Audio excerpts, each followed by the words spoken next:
All right, welcome to the Converse Session, Mulonga.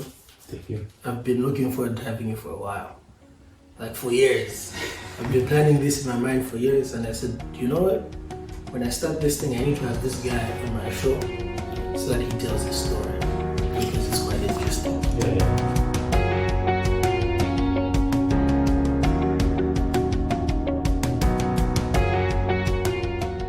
All right, so tell us your story, how you got into football, how you got your big break.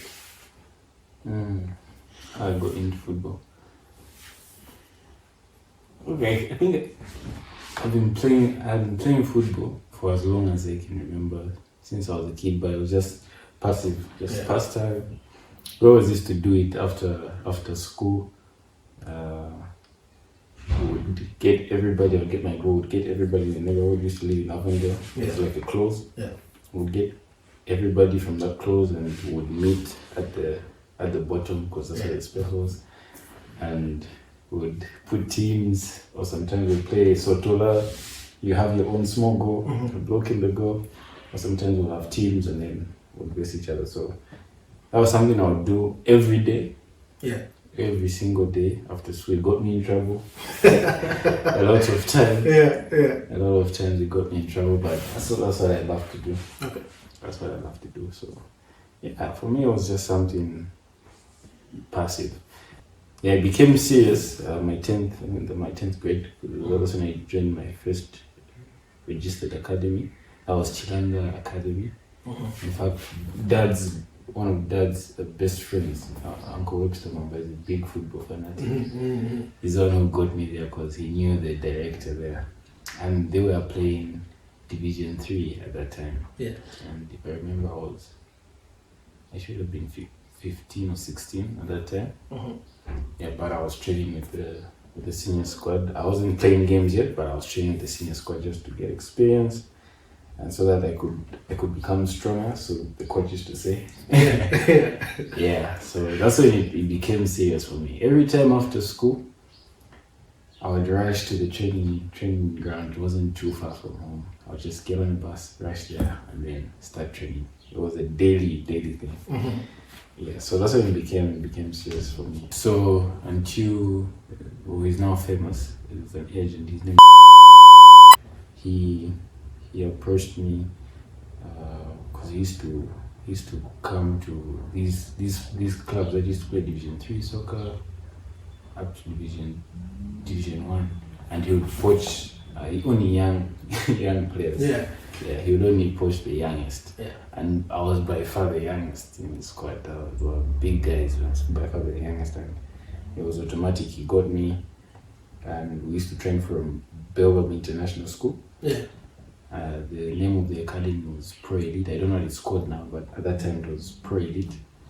And so I kept on training with the squad, and I was with them from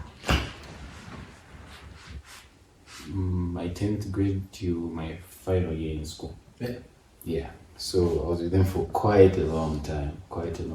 I watched players leave the academy to go to big clubs as big as Tottenham. We had the guy who went to Tottenham for trial. Really? Yeah. He went to trial at Tottenham. Unfortunately, it didn't go too well. He was there for like 6 months training with the under 23s. Yeah, for about 6 months, but it didn't go too well. Then he came back. I don't know where he is now. Yeah. But there were a lot of players who went to Europe. People were going. Yeah. People were going because he had the connect and he had the qualified stuff, and so it was something very legit. For me, it was something I didn't expect, and so for me, I just wanted to continue playing football because that's what I love to do. Yeah. And so I think that was 2014 when I was in my 11th grade. That's when I got Nike Football Scouted. Scouts used to come at the end of every year, about November. They would come from either the UK or South Africa, mostly South Africa. So the first scouts that came were from South Africa, and I got Nike Football Scout in South Africa. Yeah. Yeah, and so they told me no, they want me for trial that side. So they organize trial with one of the big clubs in the PSL, and then they get you at the end of the year only. They get you. You go there for about 2 weeks, 3 weeks for your trial. They assess you, and they decide whether you stay or not. Yeah. And so they began organizing something for me right then because they thought I was talented. Yeah. They believed I was talented. We believed you were talented. Yeah. I started to. For me, it wasn't something serious. Trust me, it wasn't. But I started to believe in myself when people would talk about it. Yeah. So I was like, okay, let me take this serious. And so I got Nike football scouted, but I remember I didn't go with the first group. I don't know. I can't remember the real reason why. But I was told to wait another year to train another year. Yeah. With the squad. And so it was that year when I was now in my final year at school when I was even I knew I was good. Yeah. Even I knew I was good. Yeah, we saw this KBC game. Yeah, we used to. Yeah. Even I knew I was we good. Actually poached you for our team because Exactly. we're like, nah, this guy is too good. Yeah. And he's at one of the church plans. Yeah. So now we're gonna say he's part of our team. KBC, yeah. I started to believe, okay, I'm good. I should be. Yeah, so I trained with the team for another full year. Yeah. And this time the scouts didn't come from South Africa. Mm-hmm. Well, there were scouts from South Africa, but this time UK scouts from the UK had come. Yeah. And so I was Nike football scouted again, but this time with the UK. Yeah. So they were supposed to organize a trial. Again, same program. Trial with one of the teams that's either in the championship or playing Division 1. Yeah. Or Premier League, wherever they found the opportunity to. And then I would go there. Yeah. Yeah, so that's when the big break came, and yeah, I was supposed to leave for South Africa because that was the initial one. Yeah. I was supposed to leave for South Africa, but unfortunately I couldn't go at that time because the time I was supposed to leave, I was about to have my final exams. That's my grade 12, and I couldn't miss that. Yeah. And so all that was moved to January of 2016. And then after that trial, I think in June, July, I was supposed to now go to the UK. But the UK, the problem was that they were not going to get me unless I made an appearance for the national team. I see. And I had never played for the national team. Yeah. I just played academy football. Yeah. I just played. I never played FAS, league, whatever, any professional. It was just semi-pro academy football. And so that's what I was exposed to. So that's where the head was for the UK.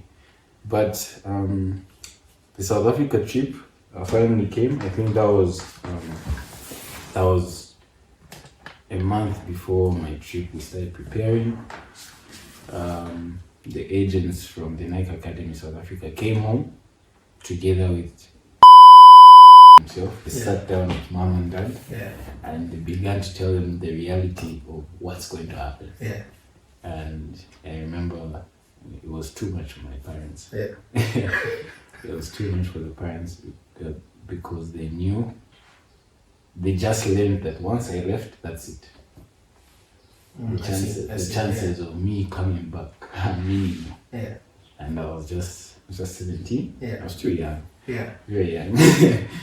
So there was all that to do with. But brought contracts from Polokwane City and Amatax because those are the two major clubs that wanted me on trial. And so mom and dad signed. Yeah. They signed those contracts. Yeah. Allowing me to be in the hands of whichever team you get. Yeah. And so obviously they were not really happy because they just thought it was a trial, then I would come back. But yes, if I failed the trial, but if I passed the trial, I was going to You're stay. gonna stay, yeah. And that's how I was going to begin life. Okay. Yeah. So that's when the big break happened. I was going to be living at the university. I was going to still be in school. Yeah. Either at Polokwane or Amatax University. While playing soccer, I was going to be also in school. They were going to pay for my school. and everything. So Yeah. Wow. Wow. it Okay. was So tell us, did you actually take the you're here now, but it's summer, so you couldn't be on break. But tell us, did you take the opportunity take the opportunity to actually go and be a part of those teams? yes. So here's the thing, before I could leave, 1 week, no, it wasn't even a week. It was 3 days before I could leave. We had problems with my passport. My parents wanted to relieve stress on the agent because he wasn't only dealing with me, he was dealing with a lot of other players. Yeah. From the national team, under 23 national team, up to players from the academy. And from the academy, we were three of us, 3 guys. And so, like, he had to handle all our passports. Not all of us had passports, only the guys who had played for the national team had passports. But the guys of the academy, we didn't have. And so, and he had to do a lot of other paperwork, sort out a lot of other paperwork, where we'd be staying during that period and whatnot. And so, it was a lot on him. And so, mom and dad said, no, we'll relieve you of that duty, we'll handle the passports. But he insisted. And so, I was just waiting for the day when he said, pack your bags. Yeah. Tomorrow we leave. Yeah. But then 2 days, because they set the dates, and when they set the dates for the trial, we don't have the right to postpone unless something has happened that side. Yeah. So I started to work 2 days before the trial. Yeah. And I started to work. Like, okay, what's happening? Yeah. I was really panicking, and I really worked hard in the gym and on the pitch.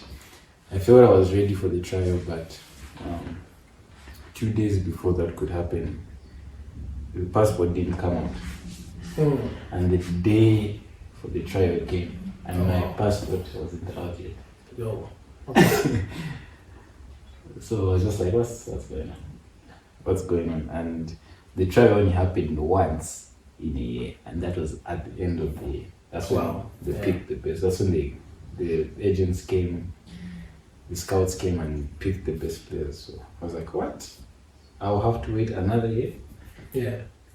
Another 8 months till November till this happens again? For how long? And so, like, I was just like, I had a lot of questions, a lot of worry. But then that's when I started to pray a lot. I remember there was a day Mom actually found me in my bedroom. Yeah. I had tears. I was literally crying while talking to God. I was praying. Like, God, if this is your will in my life, you will let it happen. Yeah. Yeah. And so he managed to speak to the guys that side, and they gave us another 3 days to sort out the passports. Yeah. And we could go, but I don't know what was going on. Yeah. Those 3 days elapsed, and still my passport didn't come on. Yeah. It didn't come on. Not only me, but even my friends. Yeah. My two other guys are supposed to go. It didn't come out. And so, for me, I tried seeing things differently. Like, what if God is saying something? You know what I mean? What if God is saying something? And I remember before all that, I would talk to the guys who went before me, those who were not in examination classes, those who went before me, and I would ask them, how is the program that side? They were at tax, University of Victoria. Yeah. And they would say, ish, it's difficult out here because you really have to balance your education and your football, and we train every single day of the week. Yeah. Including Sunday. Oh, okay.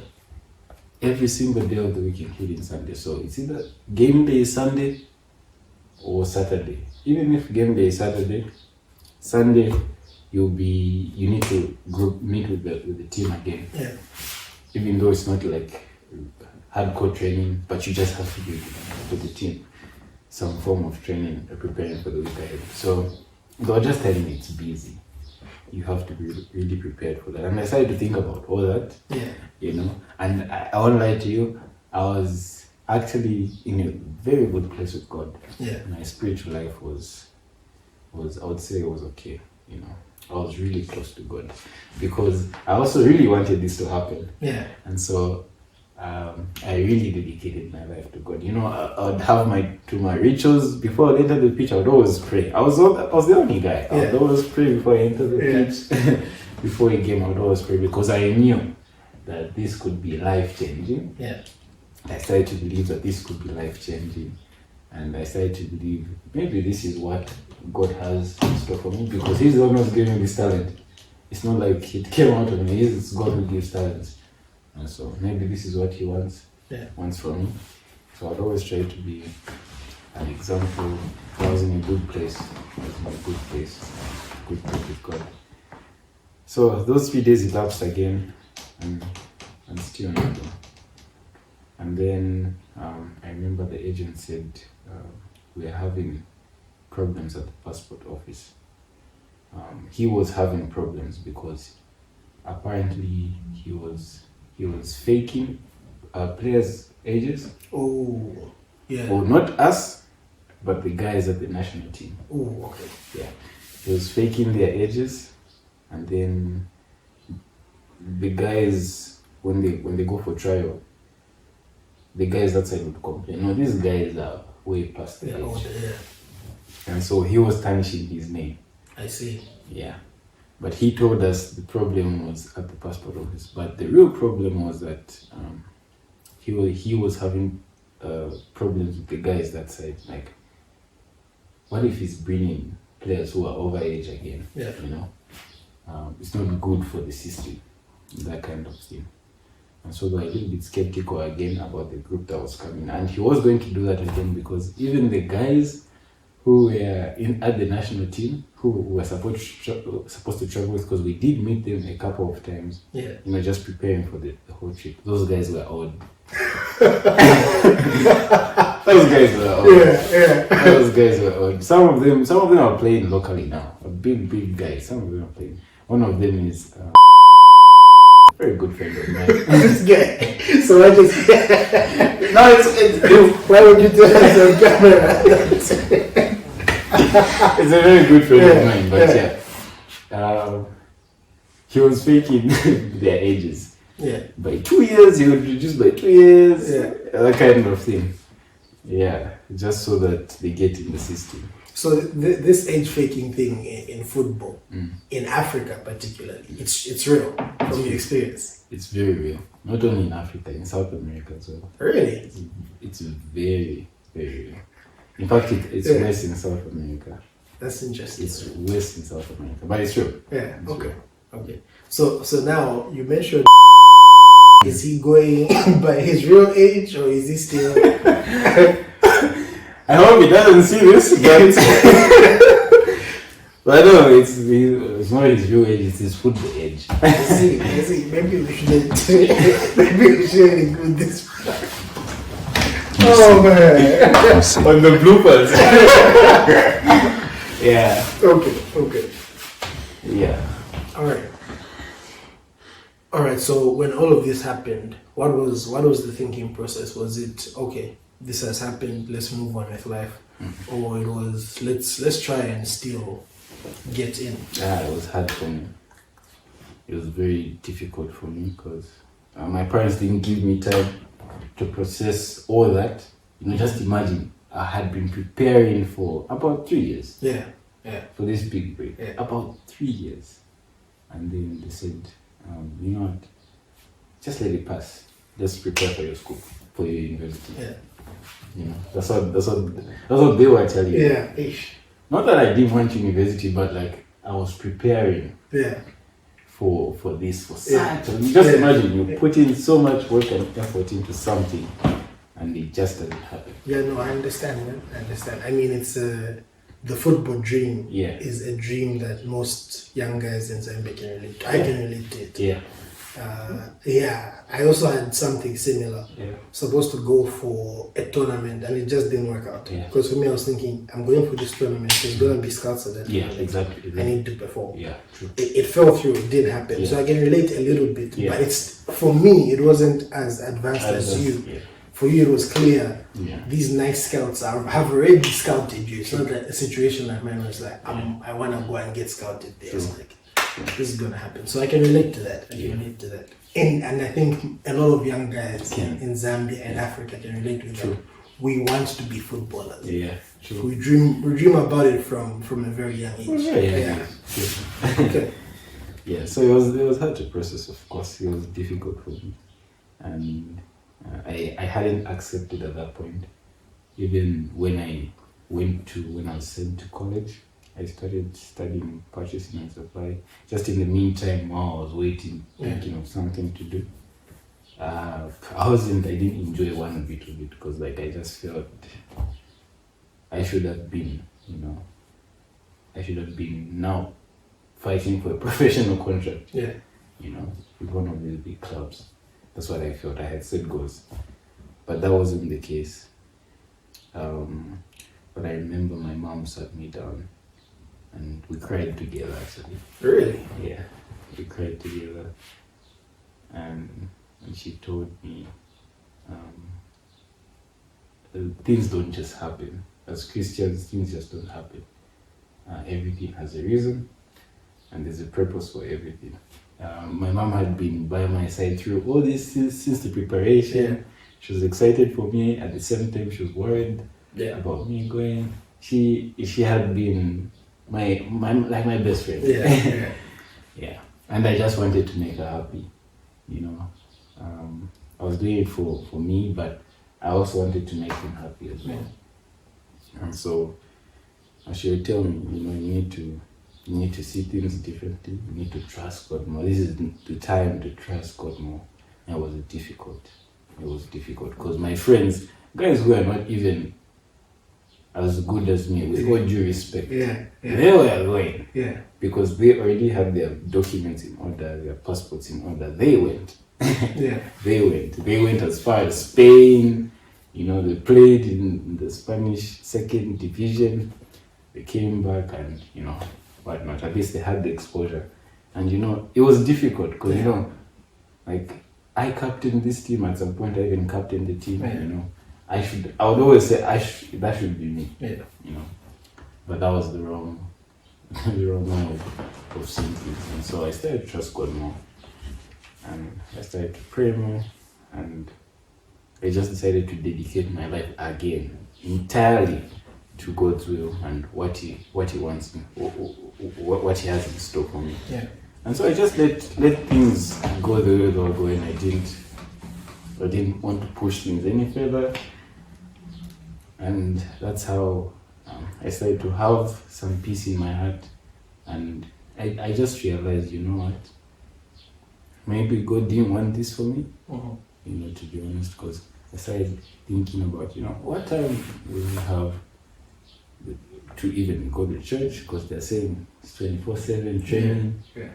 Basically, you sleep to football and wake up to football. I don't think people realize what athletes really go through. Yeah. The amount of work that's put in from an early age. Yeah. It's them sleeping to football, waking up to football, just to be where they are today. Nothing just happens overnight. Yeah. Very few. Yeah. Very few. It's a lot of dedication. Those guys work really hard, and I had been there. I can testify. Yeah, I can testify to that. So, yeah, at that point, I started to accept and God, I love you. I am your child, and I worship you. Everything that's happening now, everything that's surrounding me right now, this is your plan. So you take hold of it. I don't want to push things any further. Yeah. And it was difficult, but there I am today. I wouldn't say I have regret, because maybe God has protected me from vices that I would have found that side. Okay. So I can testify. I saw you play. I thought this guy is really talented. And one of those times when you came and play football with us, you brought one of your friends who was in the academy. And I saw him play. I'm like, this guy is average. And he went to Spain. Yeah, he went to Spain. But when I see Mulonga play, it's like, nah, this is above average. Yeah. You even in our team, you came in and you changed the wing where you were playing. Yeah. It was just different. So a few months later, after you had brought this guy to play with us, the under-20 national team, the one that won the Africa Cup, was playing, and he was in there. I saw him walk out, and I'm like, no way, this guy is in this team. Yeah. So you're telling me if Mulonga continued, he would have been in this team as well. That's crazy. Yeah. So do you have any regrets about not continuing to push on, seeing the success that your friends had, seeing that team go on and win the under-20 Africa Cup of Nations? If I'm being honest, I think the times I do think about it, but I wouldn't say I have regret because I'm a Christian and I know everything works out. God plans everything out, and so because it didn't work out, that's what God wanted for me, I guess. I would say that. And so, there are times when I actually laugh about it. Yeah. My parents make fun to me about it because they were seeing people like Patson, or the new Patson we used to meet in friendlies and whatnot. Like, look, your friend is playing Champions League football. Yeah. You could have been there as well, but it's just humor. Yeah. But I think I'm past the regret stage, but I used to regret, especially when I saw, I won't say his name, but when I saw him, when he made the squad for the under-20 national team, and then that same squad, there were actually 2 other guys from the academy. Yeah, wow. And I'll tell you the truth, I was way better than them. Way better. Those guys would be on the bench. I would and you'd be playing, week in, week out. Yeah. And people might hear that and think it's pride. Yeah. I think there's a difference between recognizing ability, recognizing a gift that God has given you, and pride. And I want to justify that this isn't pride. Yeah. You're actually really good. No, it was genuine. And so I remember I even asked, did they get, not out of jealousy, but I just wanted to know, how did they get to the under-20? How did they get to be part of that squad? Yeah. I asked questions with because there was few in touch. And anyway, but I am happy for them.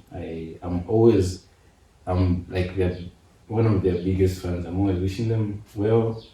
There times, I think there was a time when the same guy was clubless for a long period. One was in Spain. The one who was part of the under-20. He was clubless for a very long time, and he wanted to give up. But I told him, if this is what you want to do, then you continue. Don't be like me. I would always say, don't be like me. Don't quit like me. And right now he's with Napster Stars, and he's playing. I think they have a game today. He should be playing in that game. All right. So your story has what you had planned for your life, and it didn't work out. I'm sure there are people watching who have had plans for their lives and they don't work out. What would you say to a person like that who's watching? They had a plan, it didn't work out. Trust God. Never stop trusting God. The plans may not work out, but just live your life as unto God. You'll be amazed to see what He has in store for you. You might not see the results now, but they might come at a later stage. Even if they don't come at a later stage, as a believer, what I would say is we live for something bigger, and that's heaven. And so for me, that's where my hope is, just sitting on the right hand of God and just being in His presence. And I've settled for that in my life. That's satisfying, I think, for me. That's amazing. It's amazing that you say that. But it also sounds crazy because you would have made a lot of money, because athletes make a lot of money. How can you truly process that and say, I'm not making this much money, but God is worth more than that? Just tell us how. How can you possibly think like that? I think if you're working right with God and you're living right with God, it's a no-brainer. You won't even think about the amounts of money you would have made. You just leave everything in God's hands. I think there are times I have thought about that. Yeah. But I will be honest with you, I don't think it's really bothered me, because I could have easily gone back. I had the opportunity to go back and continue. Yeah. Playing soccer. I already had the connections. Yeah. I already had people that believed in me. But I told them, I don't think it's for me. It's not for me. It's not for me, to be honest. Yeah. That's amazing. Choosing God in the fact, at the end of the day, because you had the opportunity to go back, choosing God over athletics, choosing over football, choosing God over having all this money and fame. That's amazing. That's amazing. And thank you for sharing your story with us. No problem. I hope that somebody out there will watch this and see that there is far more worth in God than in anything that is offered here on earth. Money, fame, whatever it is, God is worth more than all of that. So thank you for being here. Thank you for sharing. No problem. Thank you for having me. It's been awesome. It's been awesome. I've actually learned things about your story today that I didn't know. Because I feel like hearing it today, I knew half of the story, but not the whole story. Yeah. All right. It's tradition around here to have Shinganani to do the nannies, so tell them to do the nanny. You've done it. They'll hear you. So do that thing. Like, comment, subscribe. Yeah. Okay. What do I say? Thanks for watching the video. Do remember to like, subscribe, and leave